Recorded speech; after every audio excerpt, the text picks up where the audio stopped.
Let's add a full armor effect to our mod. New topics added to the Forge and Fabric courses, such as tameable and rideable entities, projectiles, throwable projectiles, and boats, as well as first steps to biomes and dimensions. Courses linked in the description below.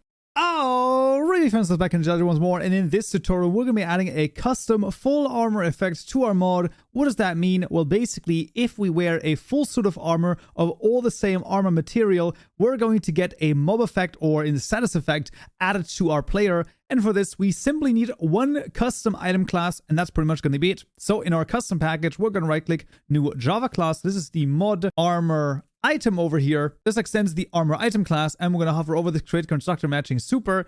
And after this, we basically can proceed. All of the code as well as the class is of course available to you for download in the description below, so you can take a look at that. Because what I'm going to do is I'm going to sort of copy it over method by method, and I'm going to explain what each of the things are. So the first thing we need is a map over here, which basically maps from the mod armor material right here to a specific mob effect instance. So the idea is that you basically put in a specific material, and then this specific effect is applied to you. You can of course choose a different one, right? Maybe it's actually like a dolphin's grace, or you want glowing, which maybe isn't that good, or something else. Levitation would be, I don't know if that's so good. Night vision, maybe something like that. So you can of course choose a different one.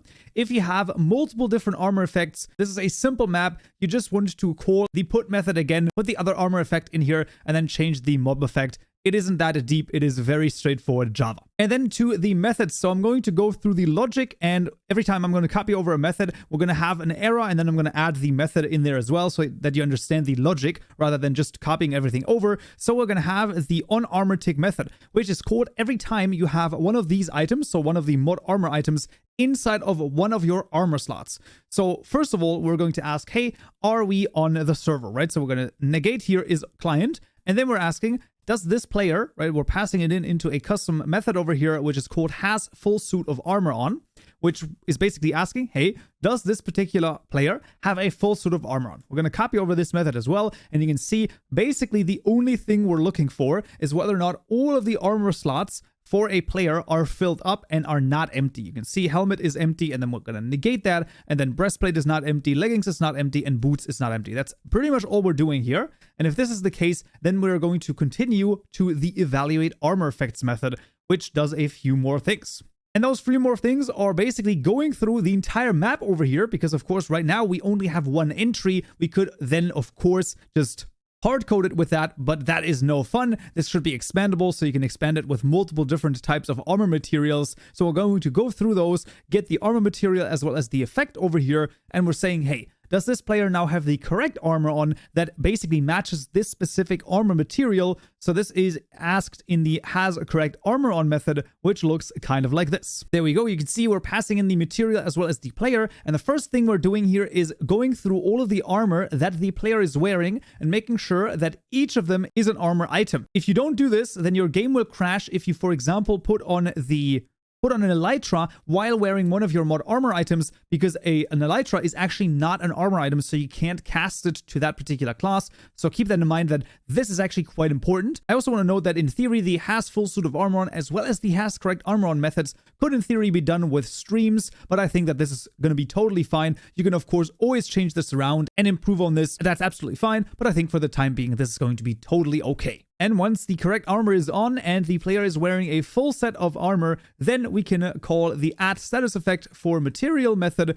which is going to look kind of like this. The first thing we're going to check is whether or not the player has the specific effect already applied to them. If they do, well, then we don't even need to do anything. You can see if they do not have the effect, only then are we going to apply it. And then we're also once again asking has correct armor on. In theory, we wouldn't even need to do this, because obviously this method only ever gets called if this is true. That might be redundant and could be removed, but there you go. And then this is extremely important. When you add the effect over here to the player, you cannot use the map status effect instance directly. You have to make a new one and then pass in the already existing one from the map here. Otherwise, if you pass it in once, then it's going to be applied once and then never again, because that specific instance is basically gone and used up. So do keep that in mind, and there you go. One other thing that's quite important here is for the new mob effect instance, the visible simply means whether or not there are particles shown, and then here on the icon, of course, that's the icon inside of the inventory. You can also turn this off by just putting in a false over here. That also would work, and then it's not even shown in there. But crazy enough, that is actually the entire class. It really is pretty straightforward, all things considered.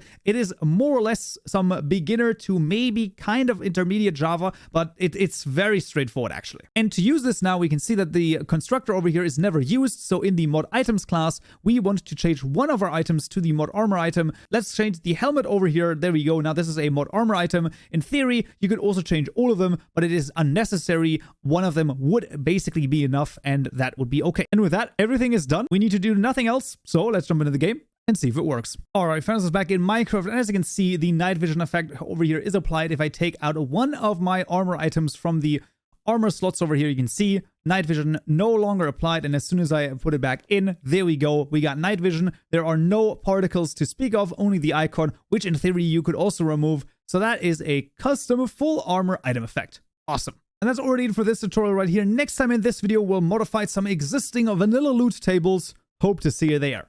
So, yeah.